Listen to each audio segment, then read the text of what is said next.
Is that the Lief guy? Hello? What are you doing here, man?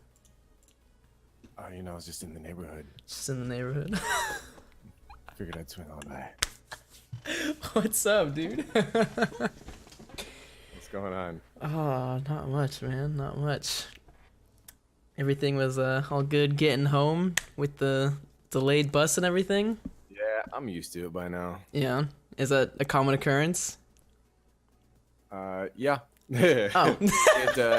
The issue with my route is that it's a second one second. It's like there's only one company that really goes that route, so it's like I have to deal with their service, and like they're usually annoying. Okay, but like lately they've been having a lot of issues. So is the weather butt up there right now? Because it's dumping rain down here, like it's crazy. Oh, it's not too bad. It's not too bad right now. What is it now? Let me see. It's like, I think it's still like it's dips below freezing, but like it's generally above. Okay, that's not horrible. It's above freezing right now, so it's like, it's alright. I keep my jacket and sweater unzipped, but I'm wearing them. My I've never heard anyone call a jacket a jack. I meant jacket. Maybe I just got out. Yeah, no, that's weird. Ain't that weird? Don't worry. I was like, I'm gonna have to use that. Yeah, ain't that weird. All right, man. Well, let's go ahead and jump into this. All right. First things first, Rocket League. How'd you get into it? Rocket League. Alrighty. Do you want a long story? We got time. If you got time, I got time. All right. The long story of how I got into Rocket League. Well, I guess it's a short story of how I got into it. Mm-hmm. I saw a GIF on Reddit. The top post. The top. I'm a huge Redditor, right? So yeah. I came from Smash Brothers, and every day I'm just checking, gaming subreddits and stuff. And anyways, there was a post. It was some cool GIF, and it was like, the top post had said, on that GIF, the top comment was, "Yo, by the way, this game is free right now." I want to know who that was that posted it, but I wonder if it's someone I know now. In the that community. One guy. But, yeah. But the top comment was, by the way, this is free on PlayStation this month. It's one of the PlayStation Plus games. And I always download all the PlayStation Plus games and try them out a little bit. So I'm like, oh, yeah, I forgot to do that this month. So I jumped in and downloaded it. I didn't even play it for the first week, though. Oh, no. But it was like, yeah, the second that I played it, though, it kind of like started to slowly take over my time I was putting into Smash Brothers. Because it was a game that like I could actually have fun in the training mode. Yeah. Yeah, for sure. And that was so different, like in Smash Brothers in training, I'm just sitting there like I'm dominating bots. Like it's not even fun. And it's like practicing mechanics. It's like, okay, I can practice like my wave lands and wave dashes and stuff. But it's like beyond that, like there's not much you can do with tech. Like a lot of it, you need to have an opponent. So like Rocket League though, I could practice everything so much. Did you ever, getting into the game, did you ever think you'd maybe be, I guess, did you think it'd have an esports scene to begin with from the start? Yes and no. So depending where the rest of your question, I could reveal like all of the rest of like my story and stuff. I get into the casting stuff, but I'm sure you'll ask that later. So it's coming. It's coming. But straight up, yeah, I guess yes. Mm-hmm. I was like, yes, this is like there has to be tournaments. I mean, that's how really I found like VVV and all that is like. I'm like, there has to be tournaments. I want to play in tournaments. Just start. I looked online, Rocket League tournaments, and then there was also stuff, like the RLC run by Cloudfuel and stuff. Mm-hmm. So it was like already, like a month after, there's already tournaments and stuff running. So I'm like, oh, this is dope. Like it had to be. And then there were long discussions of how it would succeed and where it would go. That was kind of like the yes and no part, right? Like it's like, I spent many an hour with Cloudfuel just debating, okay, do we see a future in this? What are the issues with it? What can we do to fix? What we can, like, we were the biggest doubters because we believed in it. Yeah. If that makes sense. Which you have to be safe, right? It's like, is the risk worth or is the reward worth the risk? Yeah, especially for Cloud, he was investing a lot into this, right? Like everything, right? So it's like, it was so thanks for the biddies. Holy crap. That's the biggest bit donation I've ever got. Thank you so much, dude. Holy crap. Anyway. Shout out to I got a dab in chat. Oh, man. I'm gonna dab in real life right now. You can't see me, but I'm You dabbing. can't see me, but I'm dabbing. Just for the video. Anyways, yeah, no, it was like because we believed so much in it, we had to look at every possible way it could fail. Yeah. We had to be the biggest doubters because we wanted to invest so much time and effort into it. Mm-hmm. And that's the approach you have to take. Yeah. Yeah. Cloud, so I don't want to butcher this, but I remember being in a Discord with you and Cloud. Like, there was a ton of people in there. You, Lawler, Wavepunk, Cloudfield, just the whole gang. Yeah. And it was right when Hoops came out. And we were all in there messing around, and I was like casting the game, and everyone was laughing. And isn't that right when you guys found out, like, oh, we're casting RLCS? Or something to that extent. The time period's hard to remember when that was. It probably would have been. When did Hoops come out? When did the Hoops mode come out? First year. That's as precise as I can get with that. Yeah, because we found out a bit before. When did it come out, man? I'm trying to remember. We found out a bit because it was April. Rocket League's basketball themed Dunked House debuts in April. Yeah, so that would have been around the exact same time. Okay, awesome. Yeah. That lines up exactly. Man. Yeah, that's about when we found out, which was crazy. So how did he approach you guys, you know? Was it just like, all right, hey? So this is where I can start to tell part of the story. Okay. If you want, I can just tell you the whole story. Just go. All right. Story time. We're going way back. This is gonna be a few minute story here. So, game came out. We're playing it. You know, I'm having fun with it. I'm like, yo, it's got to be tournaments for this. And so I went online, looked for tournaments, decided to start playing a little bit in them, and then I'm like, yo, everyone sucks. You know, like off the top, right? Like I came into off the top is like I wasn't platinum because back then plat was the top for any. That's news right. Yeah. Oh my god. That was your top 100, and because I couldn't fly back then, right? But I knew positioning, and I'm like, yo, this plays like hockey, and I played hockey my whole life, dude. Right? It's like, so I'm always playing, I'm always rotating. I'm like, why can't people rotate? I'm just driving at the ball. What is this ball chasing? But I hit gold because of it. And I was in the gold area because it's just I knew how to position and patient, right? And I just punished mistakes. So I'm like, I can help people. Like I could actually get out there, and I always wanted to cast because like I was doing YouTube for like 8 years, and I developed my voice. I always looked up to Chris Puckett. Okay. You know, with he was my go-to, right? And if you go back to my old YouTube videos, man, you'll hear a transition. There's a switch. I can show you the specific videos. My old videos used to be like this, like, hey guys, how's it going? No. Liefx here. Today's video we're playing. Yeah, it was bad, man. And eventually you hear this switch, you know, there's something that switched. There's a little more livelihood because I started studying what Chris Puckett was doing. And like his cadences. When would he raise his voice? When would he lower his voice? How would he say certain sentences? How would he say short sentences, long ones? I studied everything. That's crazy. So I started developing a voice around it. Then I eventually came into my own voice, right? For a while, I was mimicking him. And I wanted a chance to test it, though. So I started working with these guys doing Battlefield Esports. And they did some European stuff. So I would just do like their news pieces or their highlights, like their top plays and stuff. Yeah. And I would just test my voice there. And Smash Brothers, I didn't feel like I knew it well enough. I didn't feel like I knew Smash well enough to commentate. I get up there and I'd probably do a little bit of conversation, but like I feel like I would have looked like a fool. So I never did it. I just ran tournaments and played. And then when Rocket League came out, I'm like, I could help people. So I looked online. Eventually I found VVV. I'm like, yo, do you guys need commentators?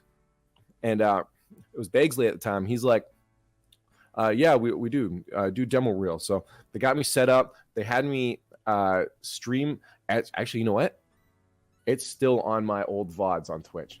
Oh, man. It is an existing thing. My first demo reel cast that I sent to VVV is on my Twitch. And you can go back and watch it.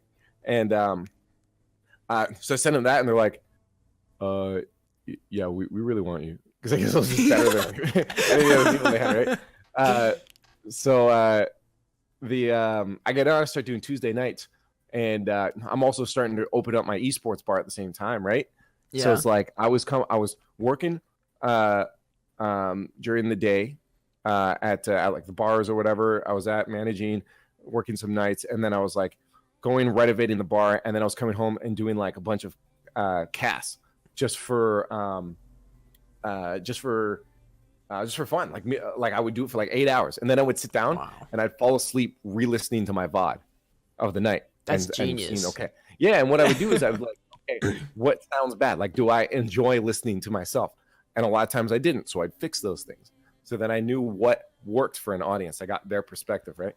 So then I did that for a while. Eventually, because Lawler was doing Saturdays.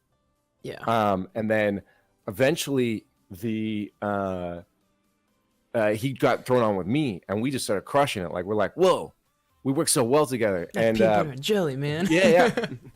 So then we would listen to the VODs with each other after, and we just study critique, right?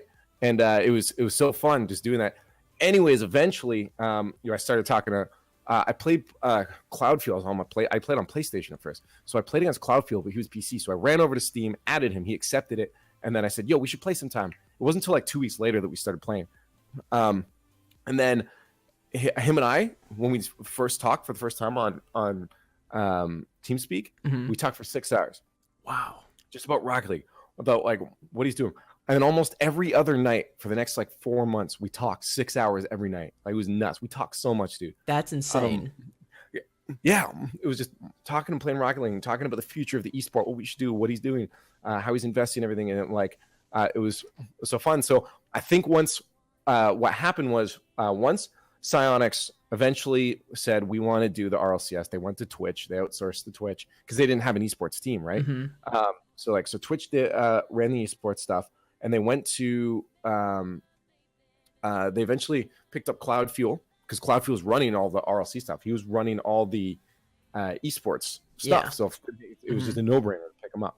And so I guess what had happened was I also had been talking to Art from Psyonix, because apparently what I heard was when they ran it, they wanted some Golden Boy pushed for grassroots people, like people from the community, which I'm so grateful for. That's smart. They put in a list. Yeah, everyone put in a list of casters that they thought would be good, and there was 10 names on it. And apparently I was one of them. And apparently when Golden Boy called me, 2 people had recommended me, one from Twitch and one from Psyonix. So I'm assuming it was those 2. Damn. I'm just making assumptions, but I would presume it was those 2. So it was cool getting a recommendation from both those. And so they called me, and Golden Boy was talking to me. So I remember this so clearly. So it was a Sunday. He DM'd me, and he said, "Would you be interested in casting the RLCS?" And because we had already known it was a thing at that point, right? But nobody knew who was casting. Yeah. And I'm like, "Yo, no, why would I?" And then I was joking with him, and I'm like, "Yeah, of course." So he's like, "All right, I'll give you a call in the next little bit." So I think it was Tuesday. He called me. He just talked to me. He's like, "Yeah, I just want to hear about things you've done, who you are." I think he was just trying to get a vibe from me, personality in that, and how I talked, right? So then when I told him about the stuff I've done before, he's like, "Yo, that's sick." Like, he liked that I had some experience doing just content creation and stuff and talking. And he did mention, "Oh, you're Canadian, so just so you know, this might not work. I just want to warn you off the bat. You're Canadian. We don't know if we can get you." That's right. So I'm like, "Hey, cool. No, that's cool. It makes sense."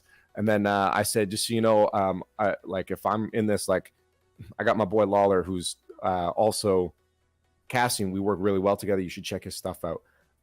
So they eventually, Golden Boy called him after. I guess they had a different guy they were going to call, but that guy wasn't answering, so they called Lawler. So they called Lawler, and he had looked up his stuff, and Golden Boy messaged, like, "Yo, I like Lawler's stuff. I'm going to give him a call." And so called him, and then Lawler, I guess, can tell you his side of the story of how that conversation went. But anyways, it was the next day, Wednesday. I just got off work, right? So that's how things had ended. Next day, Wednesday, I got off work. I was halfway through a pint of Guinness. I remember it so clearly. Halfway through a pint of Guinness, bro. And I'm at the bar, and I get a call All right, he says to call him. Golden Boy says, "Yo, call me." So I call him, goes to voicemail. Try a few minutes later, call him, goes to voicemail. Like, yo, that felt like that day from Tuesday to Wednesday felt like a week. Those 3 minutes felt like a day. Oh man, I bet. And so I'm like, oh fuck, this is crazy. I'm just assuming it's a no. This is in my mind. I'm assuming it's a no, right? I'm setting myself up for the worst, so I'm not disappointed. For sure. So when he finally's like, "Sorry, man, I was busy. Call me back again." So I called him, and all he says was, "Yo, you're in." Oh, that's so like, epic, dude. That's all he says. The first thing he says, not even "How are you?" Just, "You're in." Oh my god. So I'm like, whoa, okay. So let's break this down. What does it mean? In my mind, I'm still thinking the RLCS, because I don't know any different, is I'm going to be casting from my room. That's what I think. Oh, right? no. Like, I'm thinking this online stuff. I have no idea there's anything more to this, right? So he's like talking to me, all this stuff. Cool, yeah, it's all good. Canadian, that. Turns out it wasn't. They didn't know though. They had no idea. Yeah. And so I'm thinking, you know, I'm outside pacing outside the bar, like I'm on the patio, just like excitement, walking back and forth. I already had told some of my coworkers that, you know, this was a chance too, right? But anyways, he's like, "Yo, when can you fly out?" And I'm like, "Well, I work next weekend."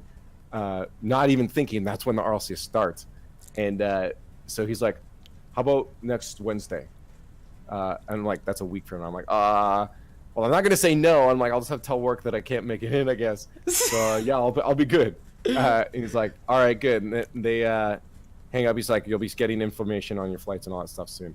And anyways, I hang up and I run in one of the guys I worked with, one of the servers. I'm just like, "Yo, I'm going, like, it's happening." And he's freaking out too. We're freaking out. Oh, that's so awesome. I chug back the rest of my pint. I'm like, I gotta calm down. So I throw it back.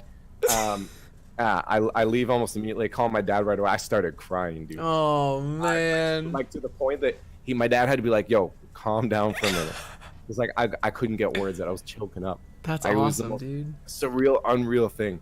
I'm like, yeah, I'm flying to LA next week, dude. Like, this is insane. It's a big break, man.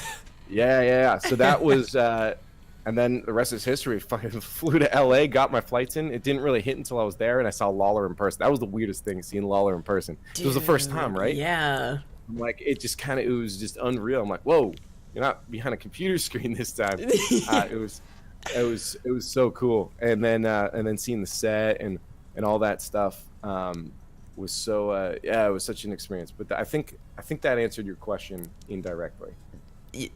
Yeah, dude, that hit everything. Like, I remember I got to the hotel, like, you guys, I don't know how many days you'd been there for, but I met you and Lawler in the lobby, and I remember I couldn't stop shaking. I was like, oh my god.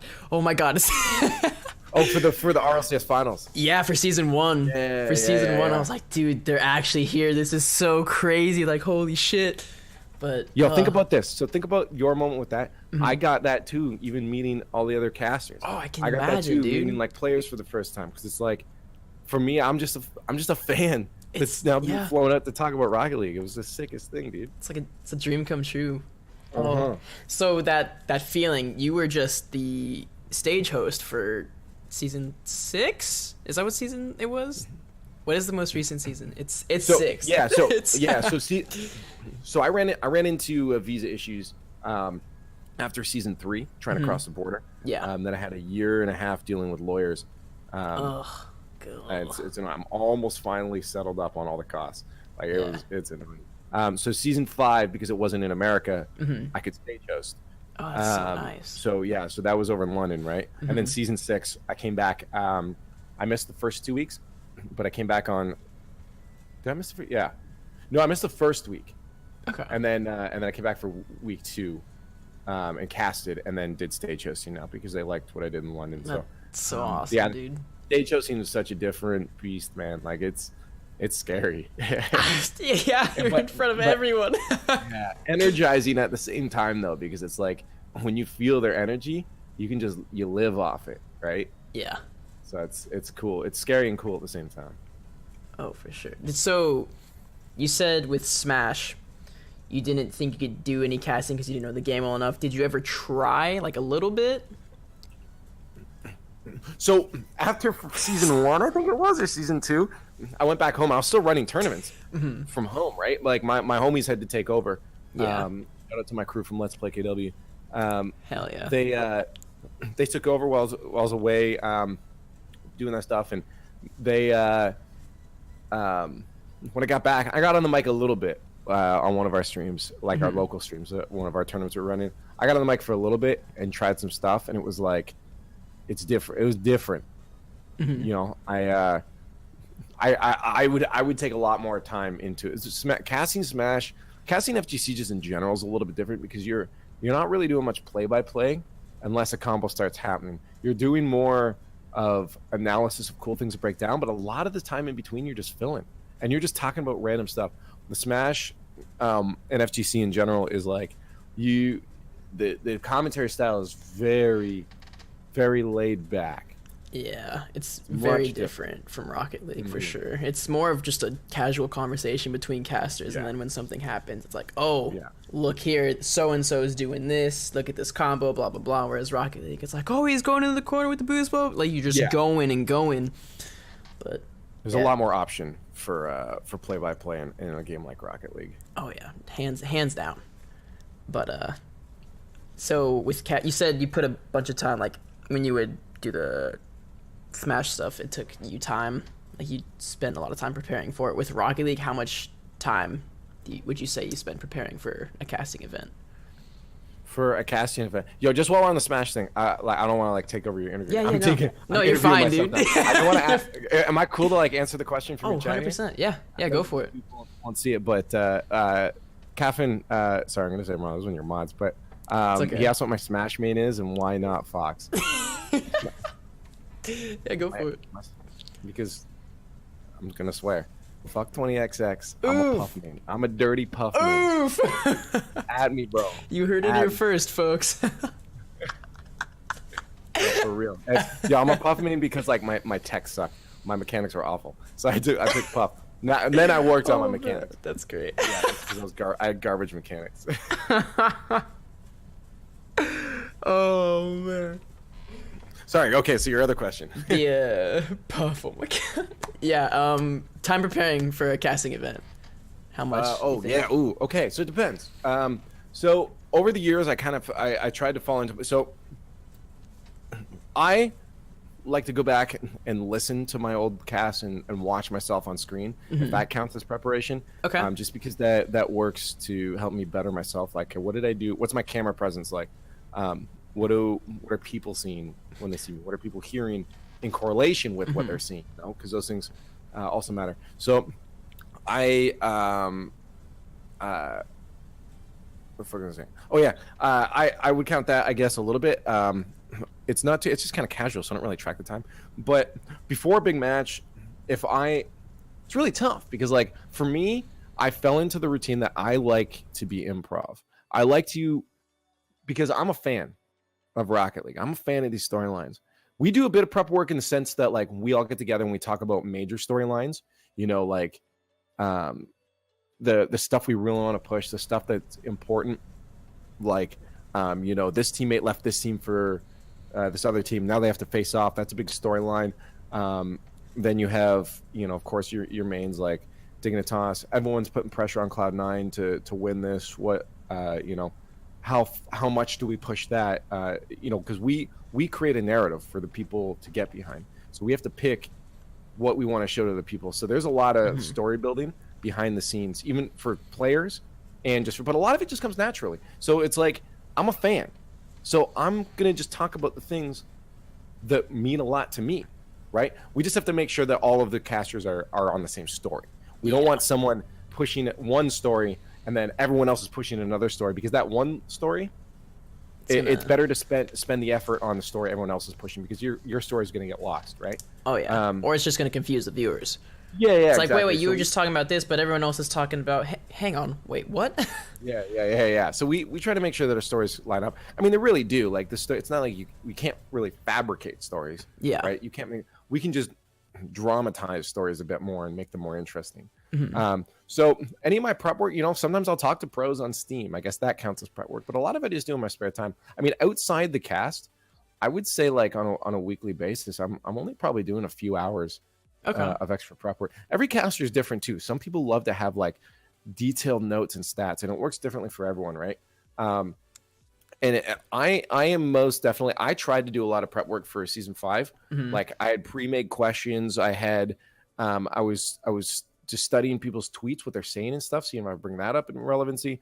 And I had speeches out. But the second I got up there, man, it all went out the window. Like the crowd literally changed everything. And I'm pretty sure I said that coming up on season 6 when I first got up on stage. I did. I said that. I said to them, I'm like, yo, right now, last time I came up here with a speech and that went out the window. So right now I'm just going to wing it and say what comes to my mind. I literally said that on stage. That's so awesome. Or some sort of paraphrased version of it, right? Yeah. Because I'm like, you know what? I'm just going to talk about it. And every day I came on and I introed the show for the day of, I just thought, okay, guys, what did we see yesterday? Oh my God. We saw all of NA go down to lower bracket. Dignitas is still looking strong. Chiefs are looking great. Like, I just talked about the things that I cared about. And I realized that made the best stories. Right? Yeah. So I that's my prep. I'm a very improv. I deal very well off the cuff.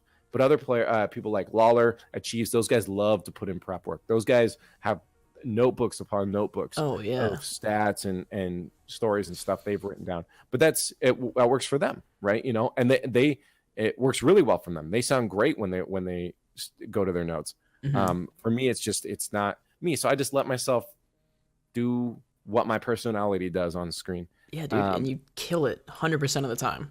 Like, yeah, thanks, dude. Holy. No, I would say 100%. I'm like, I definitely. It's up there. If it's not 100, it's 99. Thank you. I'll take a 97.6. I can do that for you. Oh man. Oh, but yeah, like I interviewed Shogun last week, right? And he sent me this picture of his notes, and it's just freaking tables of info on each different team, each different series. He's like, that's just for one series. I'm like, that's insane. He's got bullet points of every player, every stat, like what they did in this game, and then did they do this in this game too? Or it's like, holy shit. But it's nuts. Yeah, so it's like I'll take notes during games, right? Like, but usually after that day or whatever, I lose the notes or something. It's like I don't really look at them again. It's like I write it down just kind of to solidify it, because when I'm streaming, when I'm like casting, I don't have like I'm casting, so I don't have much time to retain that information, put it down. Okay, this cool thing happened, put it in my memory banks, save it for later. Yeah. If I write it down though, it's more likely to be memorized. And then I don't need it usually for later because it'll just come up. That's good to know. It's always, you know. But let's see. What else we got? Chat is just popping off right now. But, chat is popping off right now. Chat is just. I know there were some Twitter questions, so we're solid. Yeah. So Linkin Park.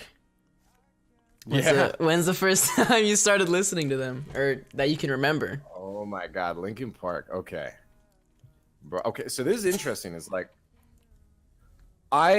obviously Linkin Park was big, but I wasn't one of those people that like really paid attention too much to music back in the day. I listened to a lot of music, but it was more like Black Eyed Peas and 50 Cent and stuff, you know, like it was that kind of stuff.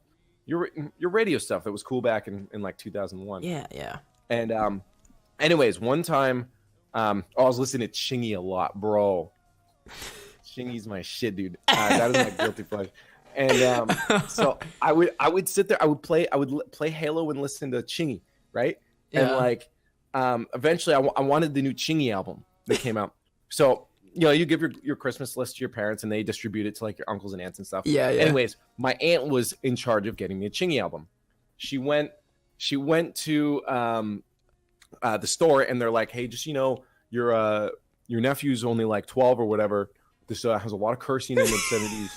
You probably, you might want to take a second guess about it. I recommend you this album. And it was Reanimation by Linkin Park. It was the second studio album they had made, remaking a lot of their Hybrid Theory songs, right? So because there's a lot of rappers and stuff on this. So I got that and listened to it.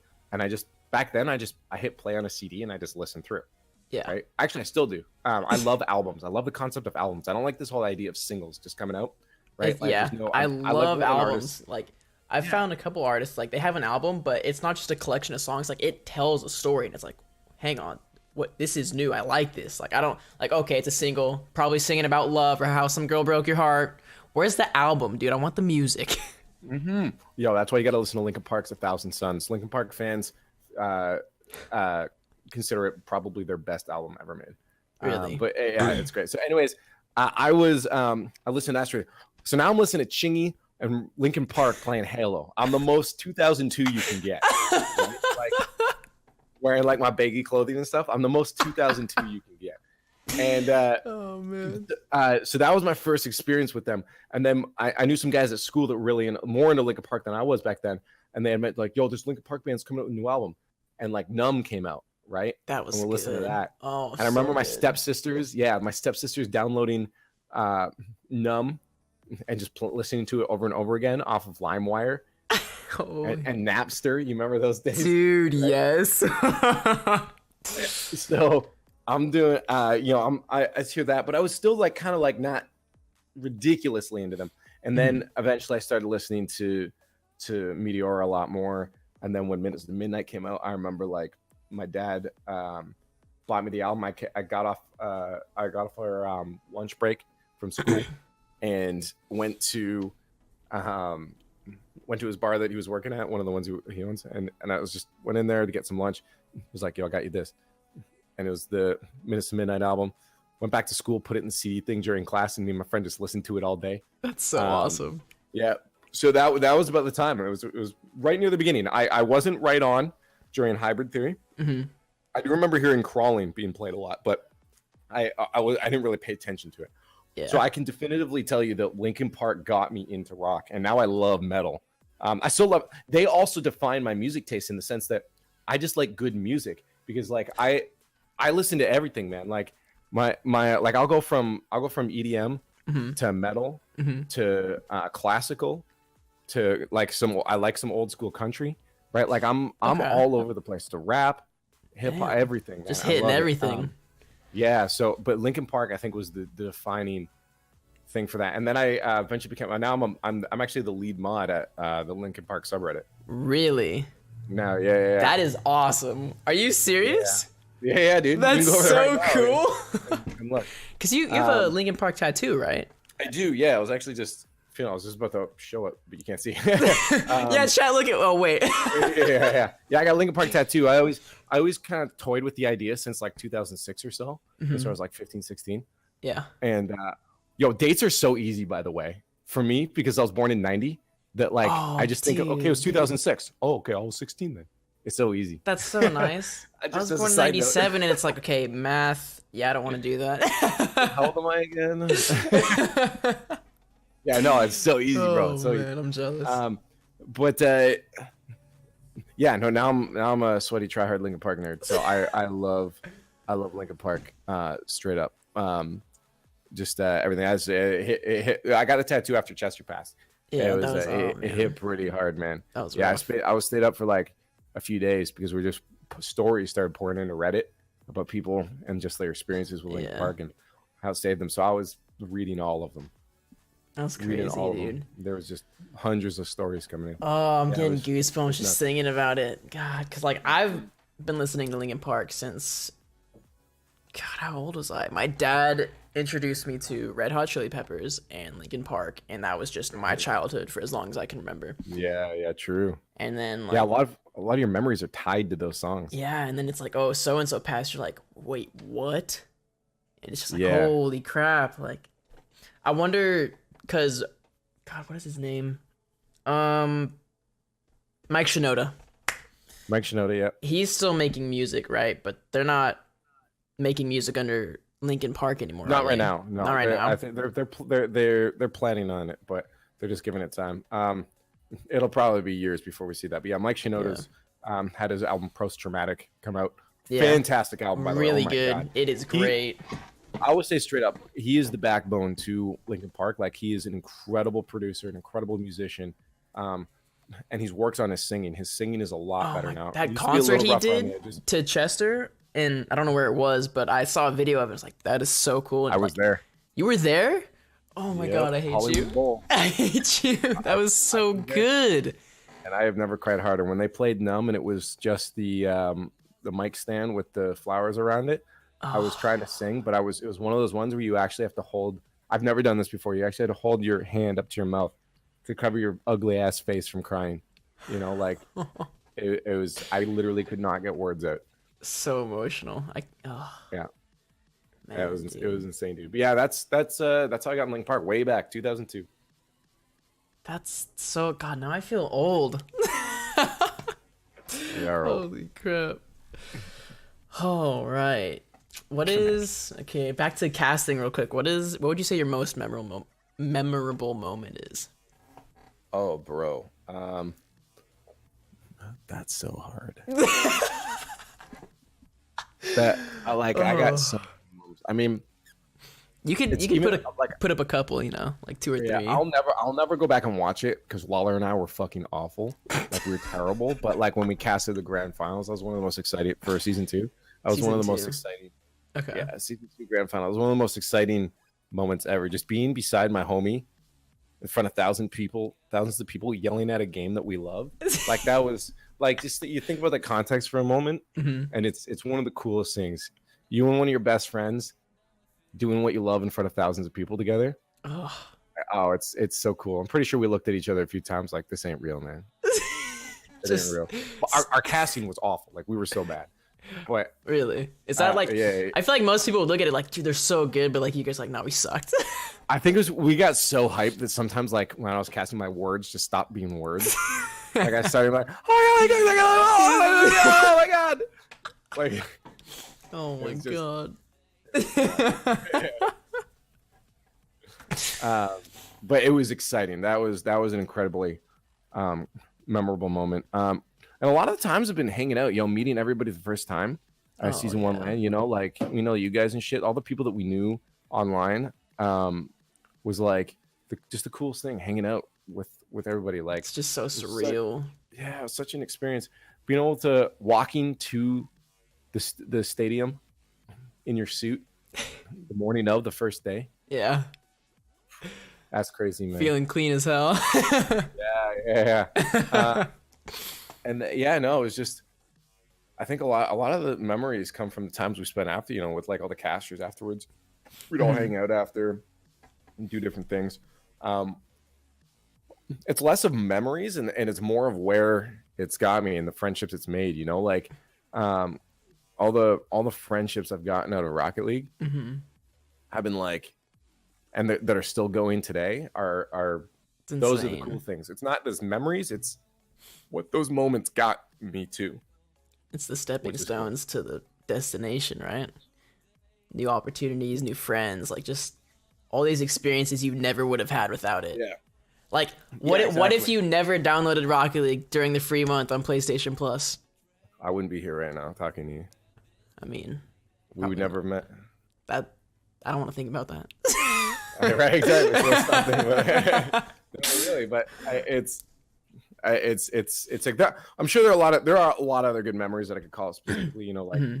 Like Gibbs just like body slamming, findable carpet on the bed. He's wrestling moved like all of us. He got me. He almost took out Scrub Killer when he got me. Shit. Yeah, season 2 land. We're all in a room like the players' lounge, and he took me out over the edge of a couch. And he almost got Scrub Killer in the crossfire.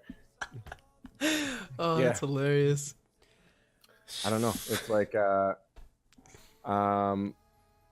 there's so many I could just go back to. Even some of the dinners, just going to hang out in movies with each other. Oh, the whole week, everything about it. It's all just great times.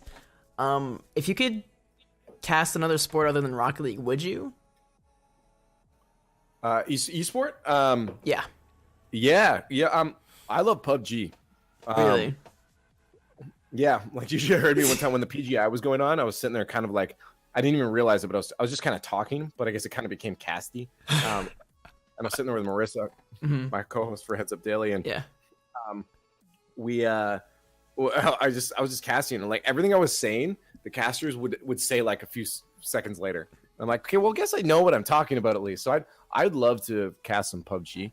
PUBG would be really fun. There are a lot of other games that I really like Breakaway. There's a game called King of the Hats. Yo, everybody's got to get King of the Hats right now. It's on Discord. King of the Hats. It's $18 Canadian on Discord.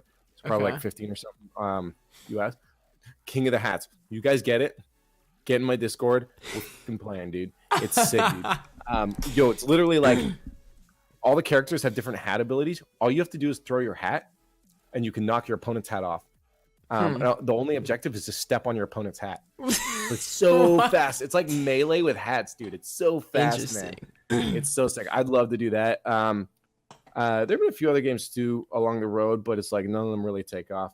I don't want to force myself into casting something that I don't really enjoy as a game. Yeah. You know, I'd rather that position go to someone else that actually cares about the game. And that's why I love Golden Boy so much, is he did that, you know? Like originally, like I remember, I think Psionics wanted to get like, you know, your Chris Puckets, your Bensons, all those guys, like your well-known established people. Makes sense. Like you want to start your esport good. And it's a risk going on to people like us. But I'm so glad that Golden Boy did that, because Golden Boy, he gave us the opportunities instead of allowing those people that are already in it to just kind of monopolize the market. He gave a chance for the people that cared about that game. Yeah, the people who have the in passion and talk about their game. Yeah, exactly.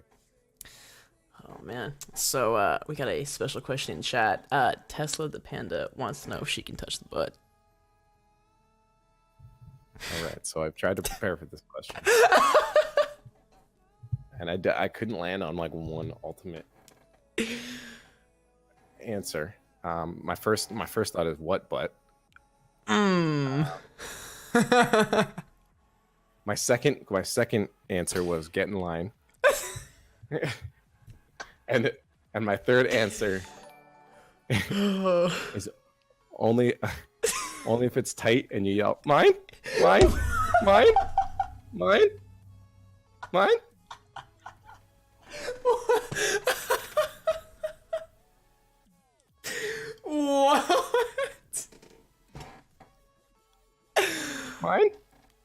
Yes, the seagulls from. No, I know. Yeah, okay.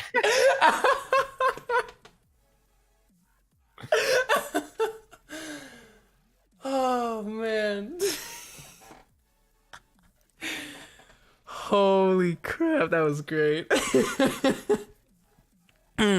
Don't worry, Tess. You are first in line, because ain't nobody else crazy enough to want that.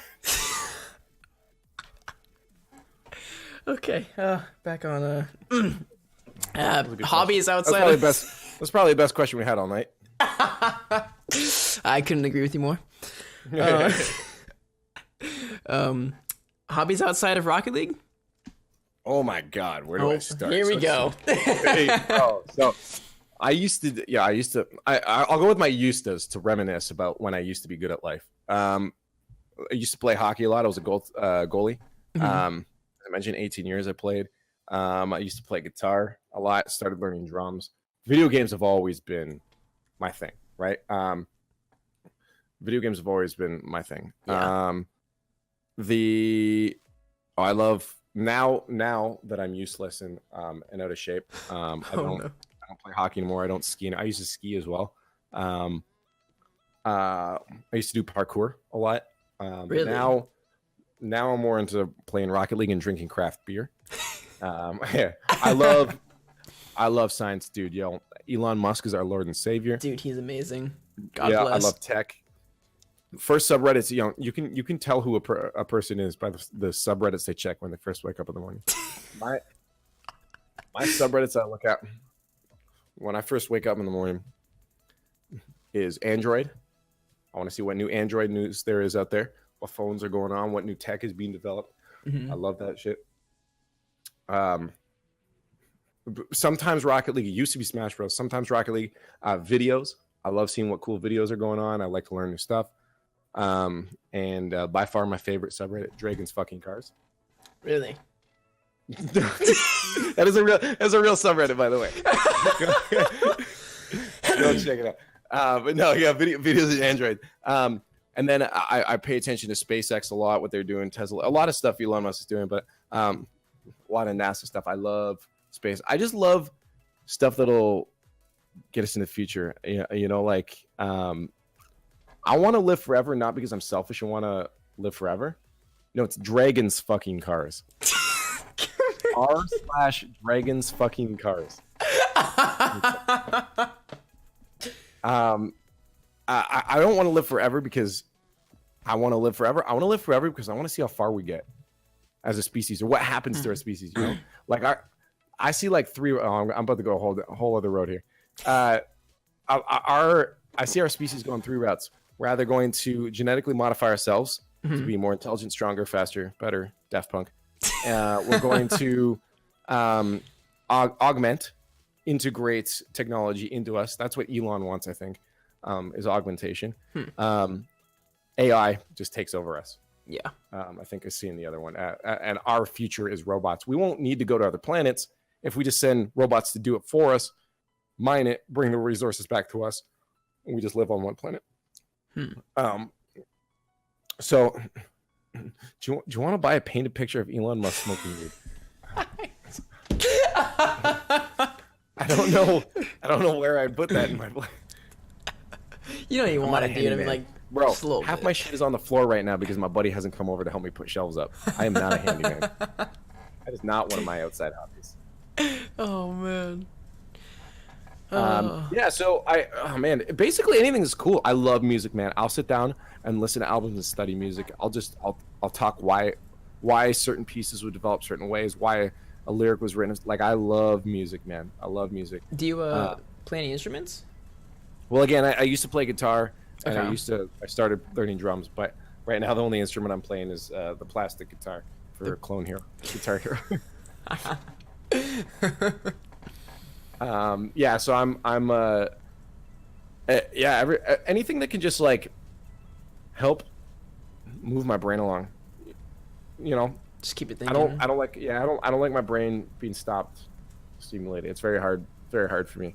I constantly need something to distract me. So those are the hobbies I can think of right off the top. I love home automation, you know, just making my home automated. Okay. It's easier now, bro. I used to have to like program that shit through like Android boxes and stuff, but now it's so and Tasker and stuff. Like it's so easy now though. Like Google and Nest, those guys are making things so easy to automate your home, which is beautiful. Some stuff still has to be automated, which is cool, but it gives the hobbyist something to do. But it's getting so easy. So I just love making my house as automated as possible. That does work. Okay, Google, turn on the studio lights. Oh, that's so cool. I should get something like that. Yeah, it's great. Pretty awesome. It's actually fantastic. Well, chat, do you guys have any more questions for the man, the myth, the legend, the Liefx, before I let him go? My Google Home reacted to that. Did I get you? No way, dude. Also, I got a shout out, Greeny Bear. Thank you. You have a great podcast voice. I've been thinking of doing a podcast just like of everything. You had I had a early. Rocket League. Yeah, I had a Rocket League podcast. But I'm thinking of just starting a podcast. A lot of people told me just to start a podcast about everything. Do it. Just whatever I talk about. I'll do it with you. Let's go. I'm thinking of just shooting the shit with people and just talking about stuff. You know, I don't know. I like learning things on the internet, and then a lot of people don't like going through that same tedious process as me. So what's cool is when I talk to people, I get to share that information with them. Exactly. And they don't have to go through all the trouble to find it all. It's just in one spot. I get to look like I'm smart. In reality, I'm just regurgitating all the things I've read online. Oh, man. Dude, honestly, let's do that. I'm down, 100%. Yeah, be sick. I think 2019 is hopefully going to be a really good year for content for me. I'm really going to try to focus. You know, HUD's just working on format changes that should hopefully allow me more time to create more content on the side. So I'm hoping that I'll either be able to get just a regular podcast set up, or at least get the dojo started up, revamp it. I think what I want to do is get the dojo started up, just sit down with pros. You know, I was talking with Cooks here at season 6. We're on the bus going to the after party, and I was just sitting beside him on the bus, and we started talking about Rocket League, and it was almost validating too, because there were things I would say, and like he'd be like, yeah, that's why this was happening. Like, you know, why Cloud9 was good. I was saying things, and he was agreeing. I'm like, yo, that's so validating. I need people to hear that I know what I'm talking about. So, so I think it'd be really fun to sit down with pros like that and just talk. Rock or something, just talk about like their mentality, what they think. Just talking about everything. Yeah, so I think Cuxter's a great one. Cuxter's amazing because we're talking about like, okay, if we added something to Rocket League, what would it be? Is it map size changes? Is it this? And then I started. One of the suggestions I said to him, which is actually, and this was the only one. Every other idea I had, he shut down. He's like, no, that's dumb. This is why it's dumb. Well, not dumb. This is why it wouldn't work. And the one I said to him was, what about line changes? Well, think about this. What if you have 4 players on a team, active, but one of the guys is benched?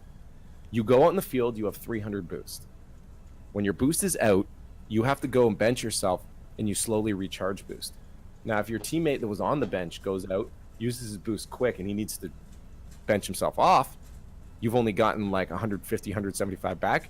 You got to go back out there and try to make the most of that. So it comes down to now, not only are you communicating what's on the field, you're communicating what boost and stuff your teammate has inside. And he didn't have much to say. All he said is, that could work. That would and I'm like, yo, change the entire game. I know, but I think that's what we need, man. I think we need that little added extra element of line changes. And if they did that, would it just be another competitive, like another ranked playlist, or would it eventually be like some RLCS type stuff? I think that should be. I would love to see that as the RLCS format. Really?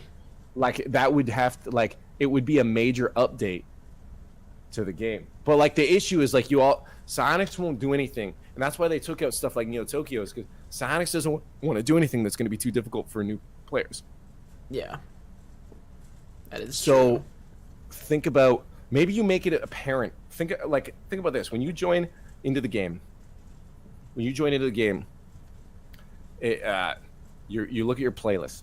There's one that says you got your ones, you got your twos, you got your threes, and then you have one that's labeled competitive.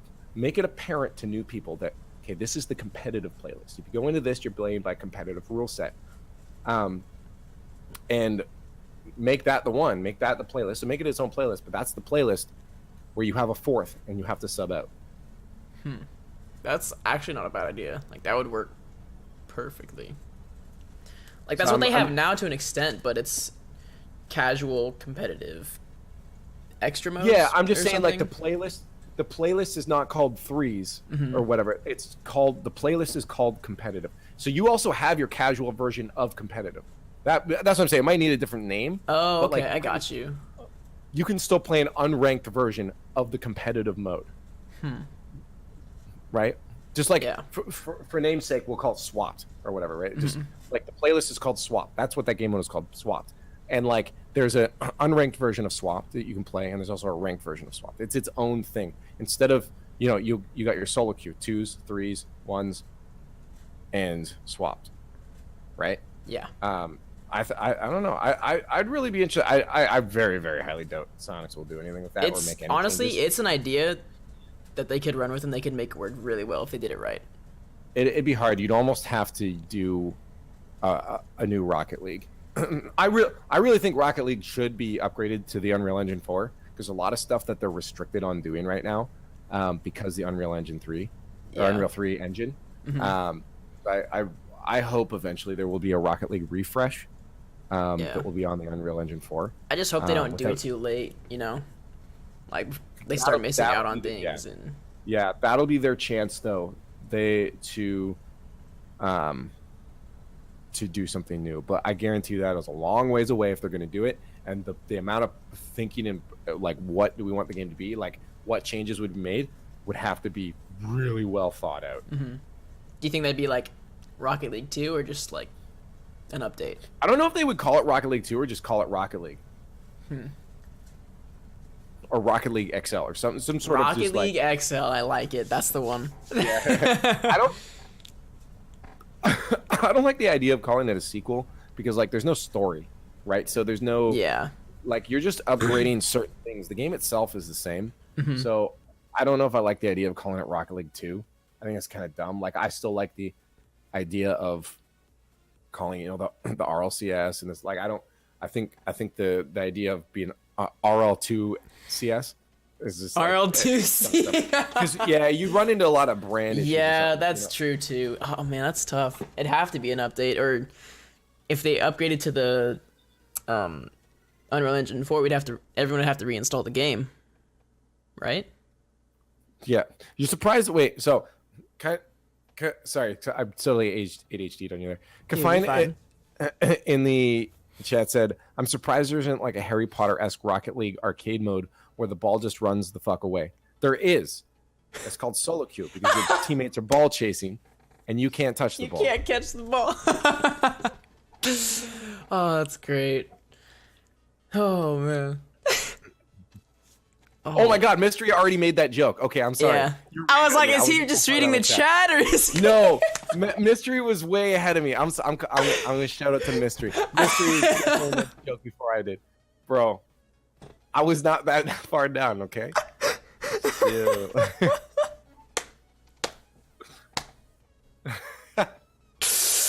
Greeny Bear has a question for both of us. Okay. New to competitive Rocket League, around plat right now in 2s and 3s. I have an answer. Live in Texas. Is there a place for newbies in Texas at the Texas LAN, or is that more for pros? That's the. I don't. Right now, Rocket League is for everybody. Even if you go there, because is it? Go to the CRL, bro. Go so the LANs are for everybody. Everybody can go find a team. Even just go enjoy and make friends. The thing about LANs are so cool is our community is super chill, dude. Trust me. Our community is awesome. It's super chill. So make sure you get out there. Like I'm not just saying that because I'm like I've been in a few different scenes now, and Rocket League community is super sick, man. The people going to LANs, especially, are the people that give a huge shit, give a big poop about very big poop about this game. Oh man.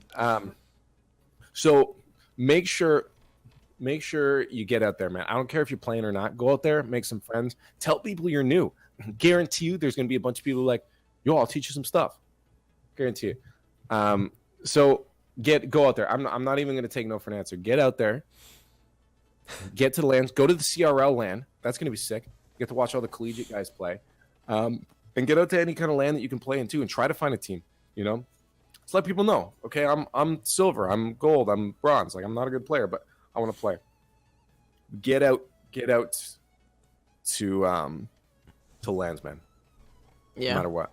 Also, like, in terms of improvement, just practice makes perfect. But yeah, definitely getting connections is one way to go. Because I know for me, I wouldn't be where I was.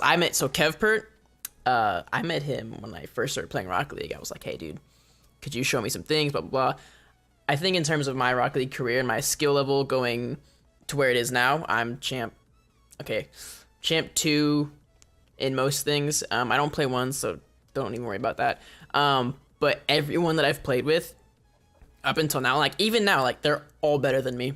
Not too much better than me that it's like a carry, but better than me enough to where I can learn from them, but I can still keep up.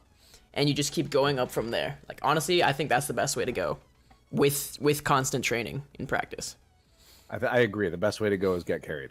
That's not what I'm saying. I'm on that, bro. That's what I do. You ever watch my streams? That's all I do is get carried. Oh man, backpack. Oh, professional. But I love it. All right. In terms of interview things, are we good? Are we chat? You guys have any more questions for him? There's that carried command. That's what I like to see. Do we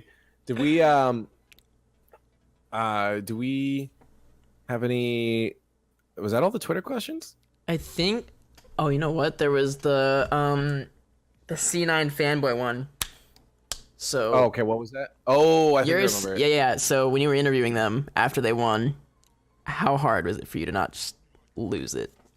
Yeah. So I gotta say, I love, even before Rocket League, I love Cloud9 just as an org. I think it's just a beautiful design. Like they've done such a good job, and they've always picked teams that seem to be good with community. They had a good front-facing, like, personalities to them. Like you look at players like like Shroud, or you look at players like Stewie, like there were people that you knew, and now you look even League of Legends, you got Sneaky, right? Like these people that have brands and have personalities that are marketable.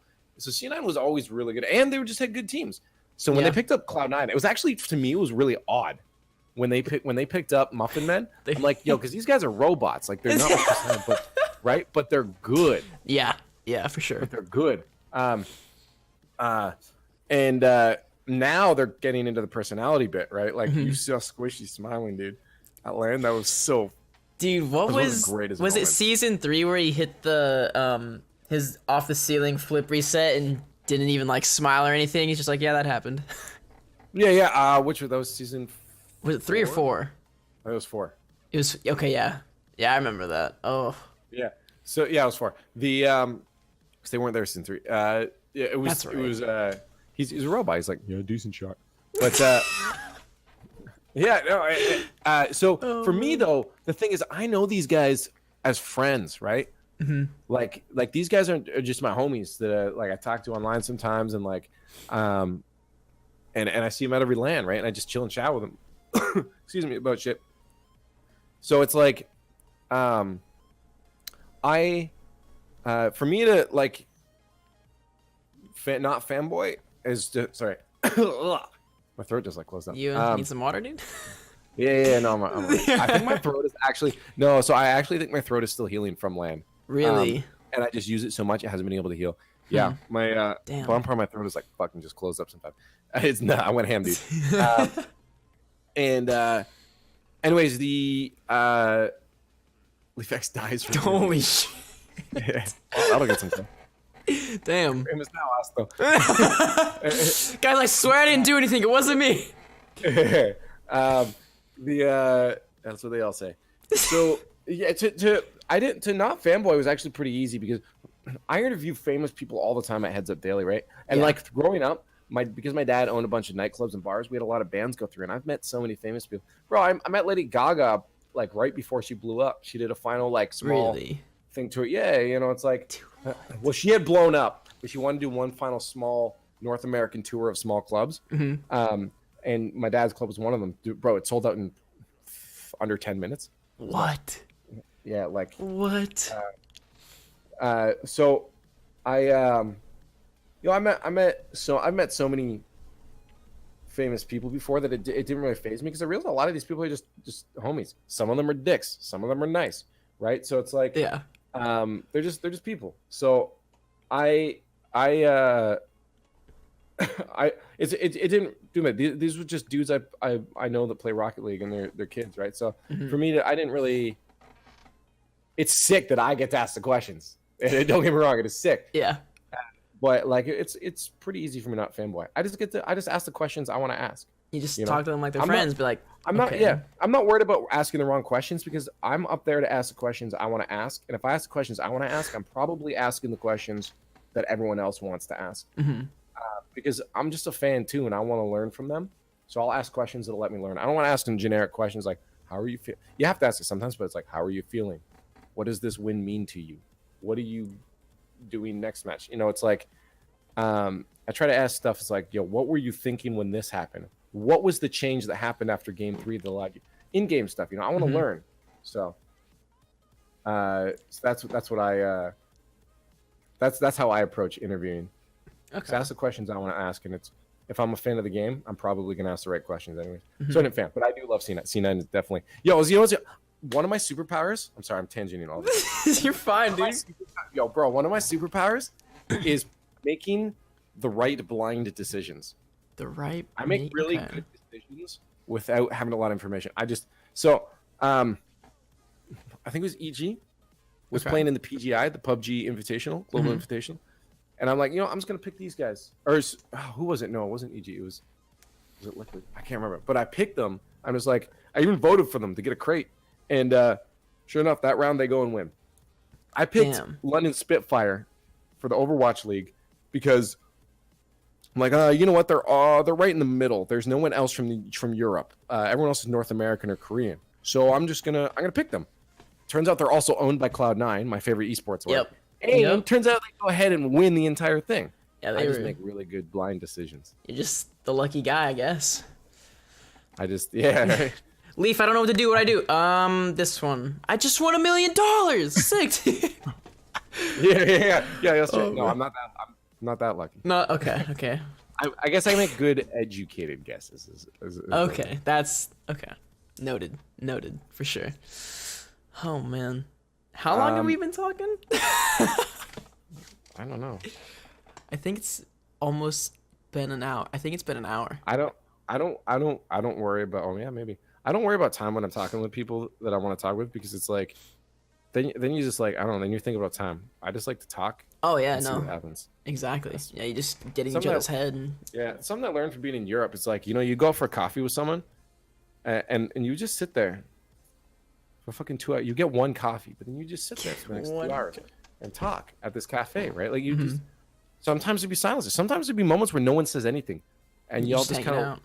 Yeah, you're just like, just look over. You'll people watch for a bit. Then you'll say something. Watch for a bit. Hey, check this guy out, dude. Oh my God, Becky, look at that.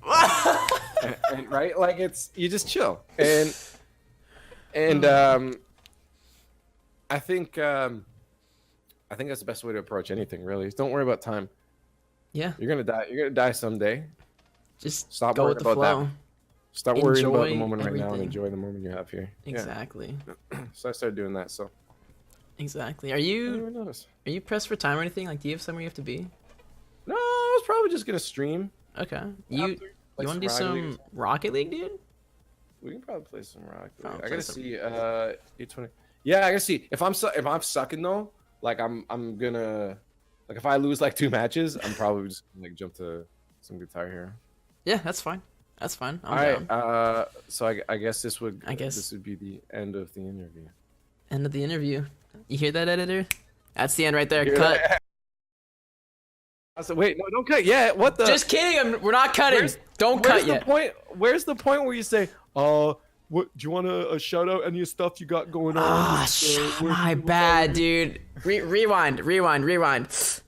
Yo, dude, is there anyone you want to shout out? Any family back home, or just people who brought you up? Any mentors? Yeah, you can follow me on twitter.com/CallumTheShogun. And make sure you subscribe to my Twitch channel. It's twitch.tv/the_Austo. Throw your primes, your prime subscriptions, and your tier 3s over this way. Thank you. Oh my God, I love you, dude. And get fucking fucked, bud. GFFB, it's making a comeback. Holy crap. Oh man. What a dude. Thank you so much for taking the time to do this. Yeah, of course we do. Thanks for talking to me. It makes me feel important. Dude, you are important. You are so important. I missed you casting for the seasons you were gone. I was like, dude, where's Lief? Why isn't he here? I appreciate that so much. I appreciate it so much, my dude. Dude, I miss you, man. Next land. I miss you too. I better see you at the next land, If it's Europe, probably not. God,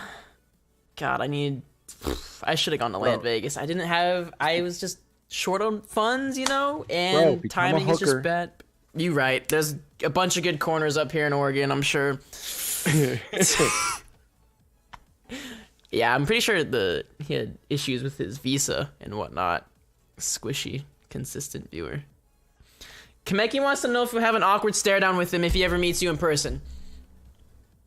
I mean, it won't be awkward. It'll probably be very sensual. Oh, okay. That's enough of that. All right, chat. Are we good? Are we good on questions? Are we good on the interview? What is that?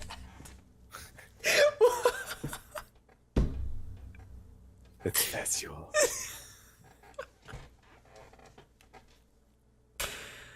Oh. It's sensual. What is that? This has to be. Oh my freaking voice crack. You heard it here first, chat. Anyway, this has to be the most fun I've had in an interview. No offense to anyone else I've interviewed, but just, it's Lief, man. What can you say? It's getting warm in here. It's good. You should talk to Lief more on stream. Dude, we're starting a podcast. Did you hear? Yeah, exactly.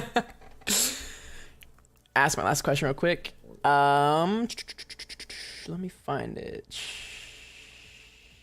Have you ever had any intense periods of self-doubt about what you were getting into, and if so, what helped you get through it?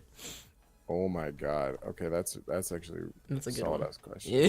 I don't know, like, so in case YouTube people are like clicked off after you said like it's all done, Yeah. make sure you put up like a thing saying there's one more good question. There's a banger back here.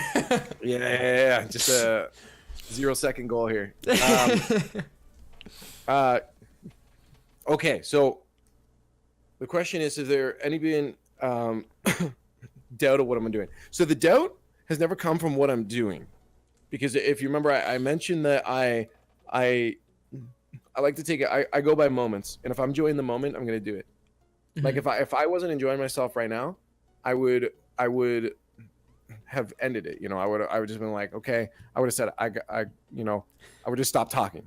I gotta go, man. I'm not having fun. Yeah, no, I would have said that, but like I would have kept my answer short. I would have given you what you needed, talked about it, and then been on my way, right? But I'm having fun. I'm also wouldn't have done it if I didn't want to do it. That's the thing, is I won't accept things if I don't want to do it. So if I'm doing something, it means I believe in it. If I'm doing the casting, it's because I believe in it. But the thing is, it doesn't come easy. You have to work. Like I could easily just not do more stuff. Like RLCS and HUD could be the only things. They could have both ended at the end of this year, and I would have to go back to working in restaurants and stuff, right? Yeah. I'd probably try to stream Twitch a lot, like maybe we'd do that too. But the thing is, like, you have to work, like Twitch especially, like you have to grind. Like dude. Twitch is insane, dude. Yep. I can I think most people here confirm that. Yeah. Right. So it's tough. Even as me, like even as someone that like is a known figure in a certain community, it's still even hard for me. Like it's consistency. People need to know that you're doing it. So it's hard work. It goes with anything, even the casting stuff. I have to keep working to make sure that I have a guaranteed future in it. And now when it comes to doubting stuff, I've doubted my own skills all the time. I will tell you right now, the season 1. So first off, so since 15, like I've suffered through depression. So coming into season 1, it was exciting. But then, obviously everyone does it. You read comments, you look at yourself back, like you reflect on the first month of what you're doing, and that is probably one of the most depressed times in my life. Like I was destroyed, man. I hated seeing. I'm like, holy crap, I don't know how to talk. Holy shit, I'm ugly as fuck. I just all these things, man. I started just ripping myself. I did not like anything about it. I'm only now. This is 3 years later. Only now on camera am I starting to get to the point where I'm like okay with my camera presence, okay with the way I can do things. Right? It's been 3 years of hating a lot of what I've done. That's a long time. That's to just intense. hate yourself and still do it. Yeah. And it was a thing that I was so happy and blessed that I was able to even have this opportunity. But I said, I'm not going to disappoint someone like Golden Boy. I'm not going to disappoint the people around me that believe in me. I will put myself through all this internal shit to make sure that I can get to a point where I don't think it's shit anymore. Now I think it's okay. I still have a long way to go, but like I honestly haven't had like bouts of depression in like almost a year. Small peaks here and there, but like they've been very tiny because I push myself so much. I've been just doing stuff all the time, and I've been working towards stuff. I'm happy with my progression, and it's been so great. It took like 2 to 3 years though to get through that. That is a long time to get through that. And I still have it. There are times where I'll watch my own stuff back and I'll be like, wow, that is not good. That's not good content. I'm not good. Coming to the RLCS season 6, I was rusty and I knew it, but I had to watch it back to realize how rusty and what I need to fix. You have to go through those moments. If you just give up on those times where you're like, well, I'm not good at this. And it's sometimes you have to go through those more than you think you did. It might be years of failing at your own expectations to get to where you are actually happy with something. But the thing is, other people must have liked it because they kept coming back. So I had to understand the perspective of that. I had to understand, well, if other people are bringing me back, it means they see some sort of value in this. But I know I can do even better, and I can add even more value than I'm adding now. So yeah, there's been doubts in my own abilities. Never doubts in what I'm doing because I love it, but definitely doubts in myself and my capabilities. And that's just stuff I've had to work through. And now I'm like, instead of being like 90% shit, I'm only like 70% shit. God damn. That's awesome. Like, not the depression part, but just like your drive and determination to just push through all of it, like not let anyone down. Like, I feel like people who go through depression, like, you don't really hear that side of it, and just like your commitment to not let anyone down is just amazing to hear. Yeah, it's nuts. I think my thing is like, I don't like to, and you'll know that too, is like a lot of people that have depression, you don't know they have depression. I guarantee you a lot of people probably, I'm fairly open about it because I do think people need to talk about it, but I don't go out of my way to tell people it. So it's something I don't want to burden people with that. They don't need to know that, right? Like, it's because I know it's just it's a state of mind. I know it's a chemical imbalance, and I know it's something that if I'm intelligent enough, should be able to work past. I really think that if I can set out a plan, I can get past it. I can beat it. And that was and it's still, trust me, there are times where it's hard and there's like, okay, I'm not going to win this. But I think what I've done is like, for the past year or so, I've been so happy with how I've been able to fight it, been able to fight back, and been able to make sure I'm doing what I want. Which is really cool. Yeah, that's awesome. I love how just open about everything you are, you know? Just I try honest. I do my best. So that's actually a new thing too, man. Like, I used to be pretty reserved and inward, and I didn't say things I didn't think need to be said and stuff. But now it's like, if someone asks me something, what, like, I don't want to get caught up in a lie or something. So it's like, I'll just say what it is. Like, if I shouldn't be doing something that I don't believe in. If I just do everything that I believe in, then why do I need to hide anything? You know? Yeah. And if you really are starting to do that, maybe you need to rethink your choices and what you're doing. If you're ashamed to tell something to someone, then you probably shouldn't be doing it. And I think that's a conscience. I'm not sure. But right.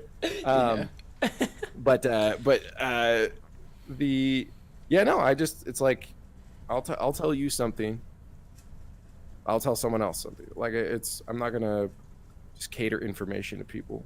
Yeah, it's refreshing, honestly. I feel like there's not a lot of people like you out there. Well, I mean, everyone's unique, right? But just you're... Well, Spencer.